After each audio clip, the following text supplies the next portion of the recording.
see that? The dog sits in his place and sniffs the explosive, and he knows there is an explosive by any stranger that is kept here.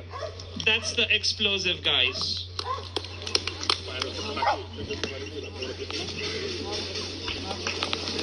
Odor and helps determine the scent. In case if there's any kind of a murder or a theft, the dog will sense that odor and he will find that particular stranger.